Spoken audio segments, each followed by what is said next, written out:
Welcome to the Injury Prevention Modular. I'm here with Chanelle. I'm a physiotherapist and one of Sugam's friends. I'm here to help with some exercises for some common injuries. one of the common injuries that we see is the shoulder. So in this part of the module, we're going to talk about more about common injuries that Chanelle sees and what we can do about it. Yeah, so 80% of the patients that I treat are rotator cuff or shoulder problems. And the exercises that I'm going to demonstrate with Sugam are the top 4 that I always give to patients, and they have quite good outcomes for them as well. The first one I'm going to be demonstrating Sugam is a bit more external rotation focused, which is one of the 4 in the rotator cuffs. Yeah. I would normally advise patients to do this on like a high surface and have a chair next to them. Yeah. So their shoulder and elbow are going to be sort of in a sort of 90-degree perfect angle. Okay. But for this case, we're going to do it on the bench. Sure. So Sugam, if you sort of crouch down for me. Yeah. Okay. Yeah. And then get your arm into that position that we talked about earlier. Like that. Good. And a bit further backwards. Like that. And then you're going to grab a light weight. For Sugam, we're giving him 4 kilograms. Yeah. And then you're just going to bring your hand down. Yeah. As if you were, yeah. And then back up again. And then you should start feeling it here. Yeah. And in terms of like rep ranges, what do you like normally recommend?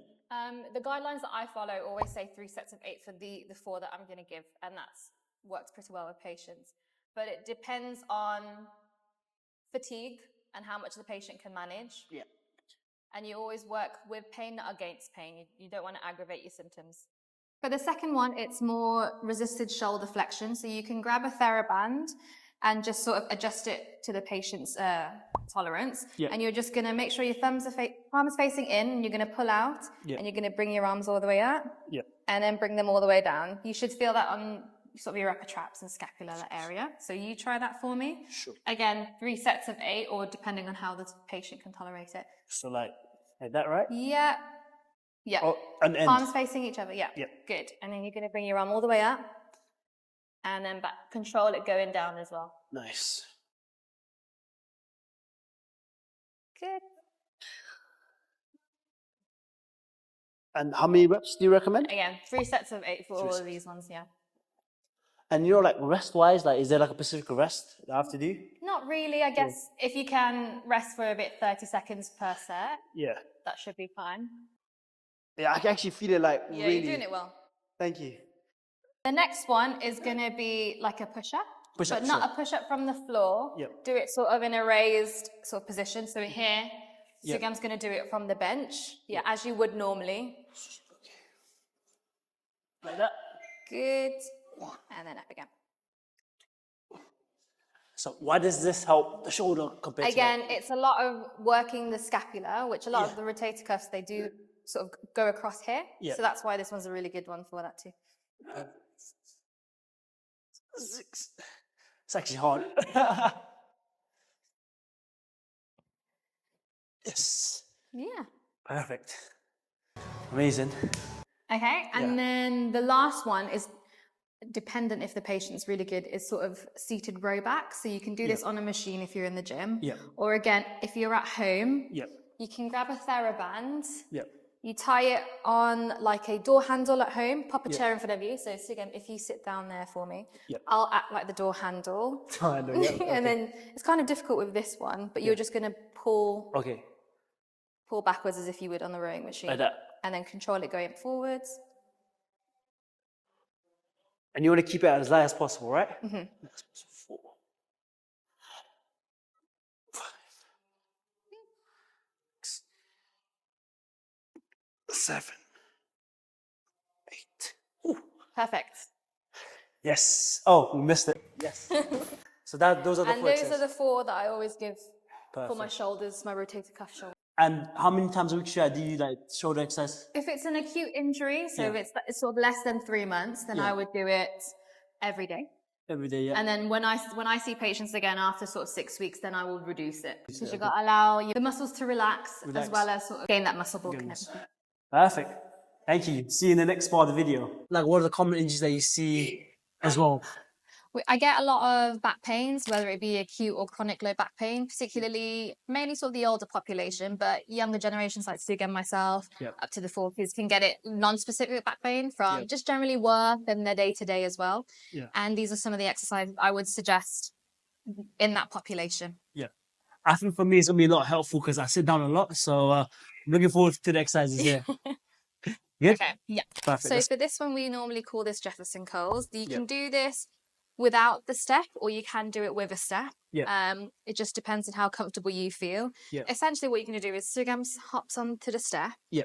and you're just going to bend forwards as much as you can, Yeah. and then bring it back up again. Okay. Okay, so this is what I would do to regress the exercise or start off with to make it a bit more challenging, Okay. like people like Sugam who do go out into the gym and everything. We can progress the exercise by adding weights. Perfect. Thank you. Onto one side. Perfect. Lovely. And just make sure you get a nice stretch in your back as well. So sort of hunch Yeah. a little bit. Good. And then back up again. Good. It's almost like a stiff leg a deadlift. Yeah. So you will work out your glutes as well. Obviously, this is quite light.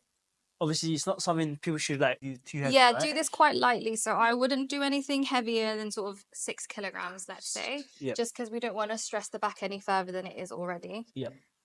And with back, because it is a strong structure, but it's quite delicate. So just be gentle with it and just let your body speak. If it's not comfortable, then stop. If it is, carry on. Perfect. Okay. Thank you. So the second one that we're gonna do, you're gonna do it on the floor. Yep. Okay. So if Sugam has a lie down on his back.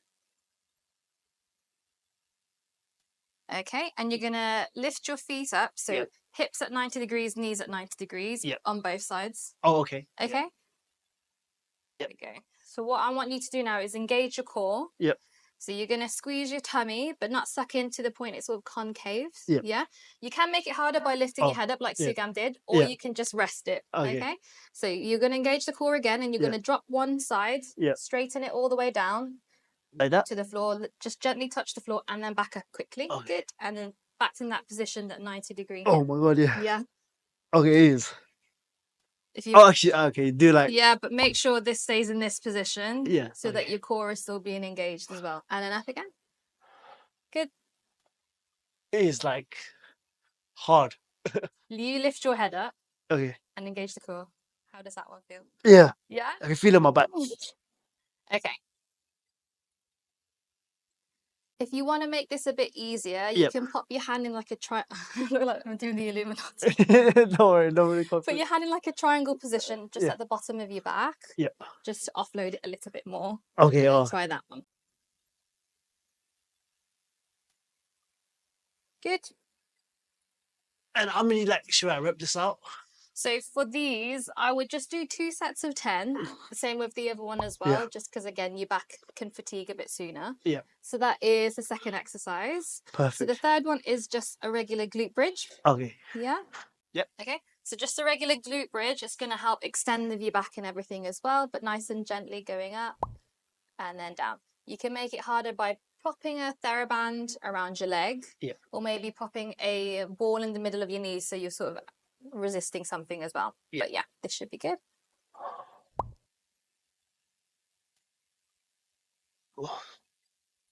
Yep. Yeah. Perfect. Okay. And then the last one I would give is on their tummy. If they're comfortable being on their tummy, then perfect. Yep. And I would almost say this is kind of like a parasailing sort of position. So your arms are going to be out like this. Yeah. And you're going to lift your arms up and your legs up for me. So then you should feel a squeeze on the bottom of your spine there.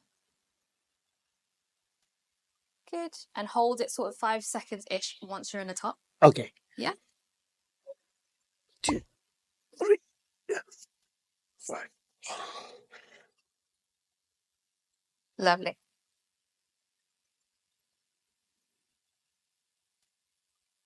Good. Oh, that is hard. That is hard. That one's a nice workout though. Yeah. I like doing that one. Thank you. Okay.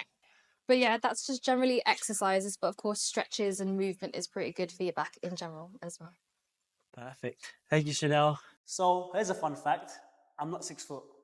And I think it's because of my posture. So Chanelle, I'm going to ask you how I can improve my posture and my neck muscles. Yeah, to get Sugam taller, you can have knee surgery and maybe some neck surgery as well. Yeah. So generally to improve neck posture, it's just being more aware that your posture is incorrect. Yep. With posture in general, any posture can be bad posture. Even an upright posture is bad if you're there for too long. Yep. So the key thing is just moving as much as you can. So but if someone is a little bit more slumped like this, just being a bit more conscious and trying to stretch their neck all the way back, sort of neck circles and everything as well would be quite good. Yep.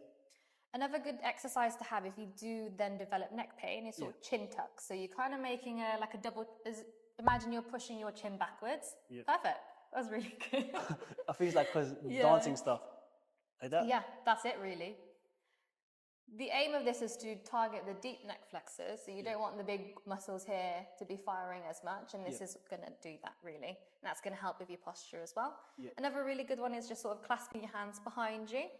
Yep. And then just opening up your chest like that. Like that? Yep, perfect. Good, and looking up a little bit as well.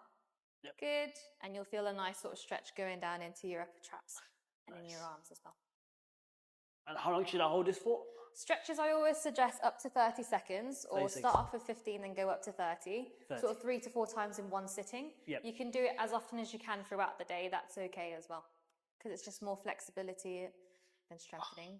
Nice. Okay? Yep. And other ones I would suggest are sort of just side stretches like this, and then the other way as well, and just adding a bit of pressure from your hand. Oh, sorry, yeah. Yeah. And the other side too. So a really good one to sort of stretch your sort of scalenes and your traps and everything is you're going to pop your hand underneath your bottom. Yep. Just one. Oh, just one, Yeah. And well, more on your bottom rather than your, Yep. Okay. And then you're going to bring your neck over to the right.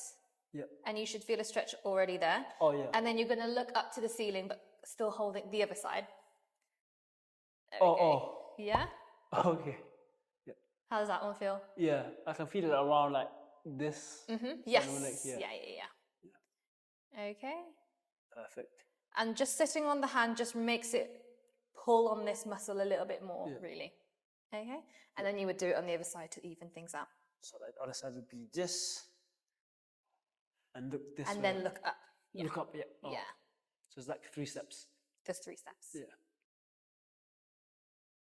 Perfect. Whew. Yeah, what's up? Good, good. And that's what I would suggest for, I think, neck and general posture and everything as well. You know, when I'm sitting down, like what are the things I should look for? Like, because I know I'm sitting down a lot when I'm working like this. Yeah. Is there like a way I should sit down while I'm working? Yeah, again, like I said earlier, even good posture can be bad if you sort of prolong in that position as well. But other factors that you can consider is your screen the same height as your eyes, good sort of wrist support, feet support. If you're struggling a bit with your low back, getting some lumbar support as well, maybe like a pillow underneath. That will be good.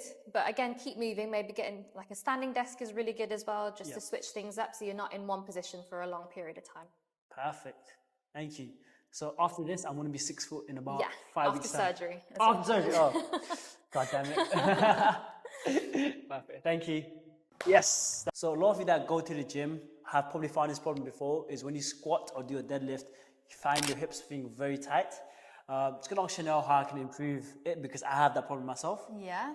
So in terms of tightness, I'll demonstrate sort of one of the stretches to Sugam. That's a really nice, deep sort of piriformis stretch. And then to help with the activation of your glutes and everything as well, there's 4 exercises that I would recommend that you try. First one. So we'll do the stretch because you mentioned tightness. So you'll go onto your back. You're going to keep your knees in this position with your bad leg or the leg that's a little bit more tight. You're going to pop that foot across your knee. So this one, pop your foot over your knee.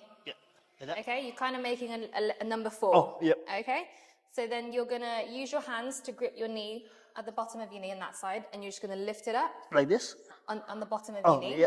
And you should start to feel a stretch on this side. Yeah, like around your bum. Your bum. To make it deeper, you can let go of this hand and then push this leg down. Like that? This one.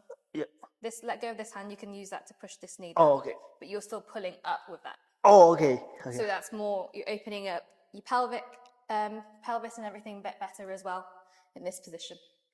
Again, stretches, I'd hold it for up to 30 seconds or start off at 15. So 3 to 4 times in one sitting. So like, here? Yeah. Perfect. Good. And to make it harder, Make it a push deeper and pull. stretch. Push and pull. Yeah. Okay, this is definitely hard. This one's a nice one, to be fair. Yeah. After leg day. Perfect. Okay, good. So moving on to exercises. Yeah. We're going to do just a simple glute bridge. So Okay. you're going to have your feet in this position again, and you're going to lift your bottom and then bring it down. Good. If you want it to be more specific to one leg, you can do a single leg. Yeah? Good.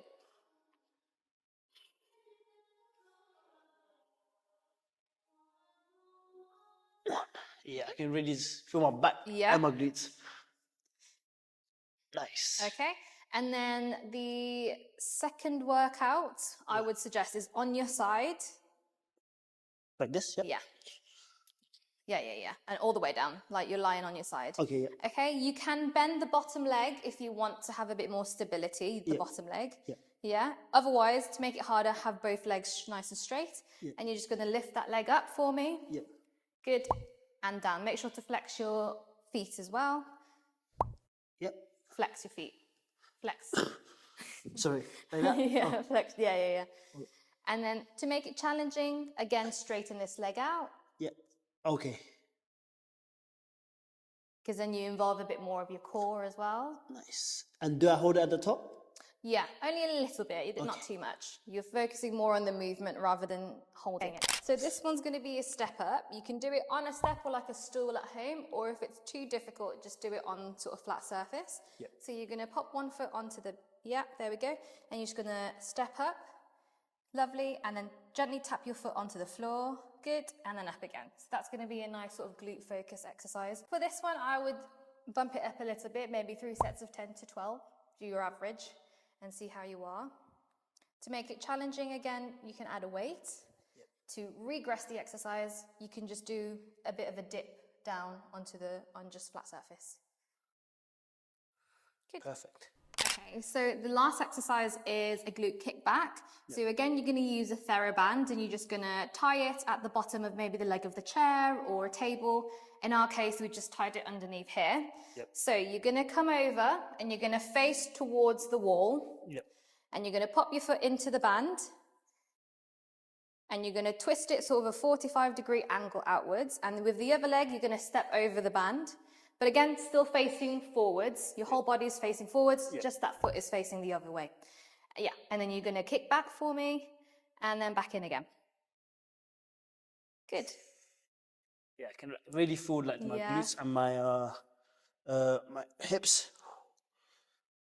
But so just face the wall. Always face the wall, and maybe twist your foot a bit further that way. Yeah, there we go. Yeah, perfect. And in terms of reps, how many do you recommend to do? Again, I would do 10 to 12. Nice. Perfect. So one of the common problems that I see and I have is always like the runner's knee.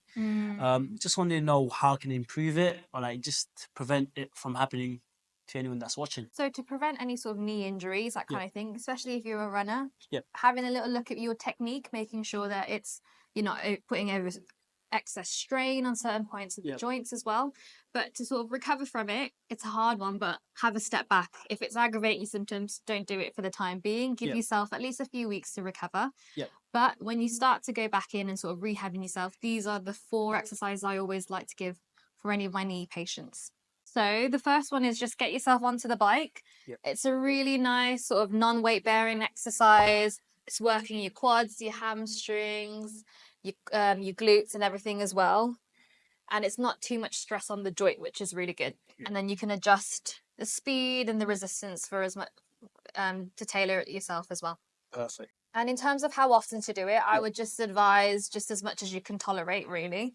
If it's very, very painful, maybe try 5 minutes on the bike at low resistance, low speed, that kind of thing, and then work your way up. Work it up. Perfect.